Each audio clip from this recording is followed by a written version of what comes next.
Welcome to Sharada wedding mall Jagtial. So okay వాళ్ళు వచ్చేసి మన అర్పపల్లి నుంచి అయితే వచ్చేసినారు. సో మన జగిత్యాల్ మండల్. సో అర్పల్లి నుంచి అయితే చాలా చాలా గుడ్ కస్టమర్స్ అయితే ఉన్నారు. అండ్ ప్రతి ఒక్కరు ఏ అకేషన్ ఉన్నా మన శారదా వెడ్డింగ్ మాల్ ప్రిఫర్ చేస్తున్నారు.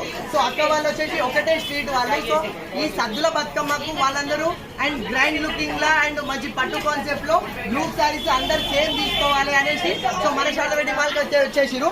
సో వాళ్ళకు అండ్ ప్యూర్ కదాన్ లైట్ వెయిట్ పట్టులో అండ్ వాళ్ళకు 25 సారీస్ అయితే గ్రూప్ సారీస్ కింద అయితే ఇచ్చేసిన. సో వాళ్ళ స్ట్రీట్ వాళ్ళందరికీ సేమ్ ఇదే కలెక్షన్ లో 25 సారీస్ అయితే ప్రెసెంట్ ఇచ్చేసిన. అండ్ లాస్ట్ కలెక్షన్ అండ్ చాలా మంది సో ఇట్లా కస్టమర్స్ కి గ్రూప్ సారీస్ ఇచ్చాక సో ఇట్లాంటి కలెక్షన్ కావాలనే వస్తున్నారు. సో మన శారదా వెడ్డింగ్ మాల్ లో వన్స్ కలెక్షన్ వచ్చిందంటే విత్ ఇన్ 1 డే అయితే కలెక్షన్ స్టాక్ అవుట్ అయిపోతుంది. ఇది కూడా లాస్ట్ కలెక్షన్ వీళ్ళకే ఇచ్చేస్తున్నా. సో ఇట్లా అర్పపల్లి నుంచి అండ్ మన నియర్ బై విలేజెస్ నుంచి చాలా మంది వస్తున్నారు అండ్ సపోర్ట్ చేస్తున్నారు అండ్ ఎంకరేజ్ చేస్తున్నారు. సో మీకు సపోర్ట్ ఎప్పుడు ఇట్లానే ఉంటూనే ఉండాలి. సో ఇంకా ఎవరికైనా సరే గ్రూప్ సారీస్ కలెక్షన్ కావాలన్నా అండ్ బతుకమ్మ దసరాకు గ్రూప్ సారీస్ కావాలన్నా ఇండివిజువల్ కలెక్షన్ కావాలన్నా ప్రతి ఒక్క కలెక్షన్ అయితే మన శారదా వెడ్డింగ్ మాల్ లో అవైలబుల్ ఉంటుంది. సో ఎలాంటి కలెక్షన్ శారదా ఉంది కదా మన కోసం. Thank you.